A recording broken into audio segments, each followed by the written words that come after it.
રાજકોટની હોસ્પિટલના દુશાસન કાંડમાં મહારાષ્ટ્રથી 2 અને પ્રયાગરાજથી 1 આરોપીની ધરપકડ કરવામાં આવી છે। આજે ત્રણેય આરોપીઓને લઈ અમદાવાદ સાયબર ક્રાઇમ ગુજરાત આવી પહોંચશે। ચોંકાવનારી વાત તો એ છે કે રાજકોટ સહિત દેશની અનેક હોસ્પિટલ અને મોલના સીસીટીવી વાઈફાઈ હેક કરી અને મહિલાઓના સીસીટીવી ફૂટેજ મેળવતા હતા। આ દુશાસનો મહારાષ્ટ્રના લાતુરથી પ્રજ્વલ તેલી અને सांगलीના પ્રજ પાટીલ અને પ્રયાગરાજનો ચંદ્રપ્રકાશ યુટ્યુબ ચેનલ અને ટેલિગ્રામ ચેનલ બનાવતા હતા અને મહિલાઓના બેભસ્ત સીસીટીવી ફૂટેજના વિડીયો 800 થી 4000 રૂપિયામાં વેચતા હતા।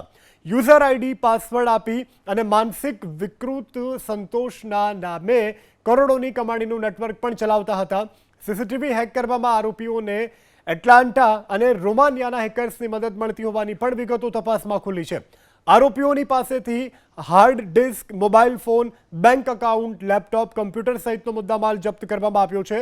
રાજકોટની પાયલ મેટર્નિટી હોસ્પિટલના સીસીટીવી હેક કરવાના મામલે આરોપીઓને પૂછપરછ કરતા ડિસેમ્બર 2024ના છેલ્લા સપ્તાહથી હોસ્પિટલના આઈપી એડ્રેસને હેક કર્યા હતા અને સોફ્ટવેરની મદદથી કામ શરૂ કર્યું હતું, જેમાં જાન્યુઆરી મહિનાના પ્રથમ સપ્તાહમાં એટલે કે 10 દિવસમાં આરોપીઓને સીસીટીવીની ડાયરેક્ટ લિંક મળી હતી અને જેના આધારે તે ફૂટેજને ડાઉનલોડ કરી અને એડિટ કરવાની સાથે અનએડિટ ભાગ પણ રાખતા હતા, જે ડિમાન્ડને આધારે ભાવ નક્કી કરી અને વેચાણ કરતા હતા।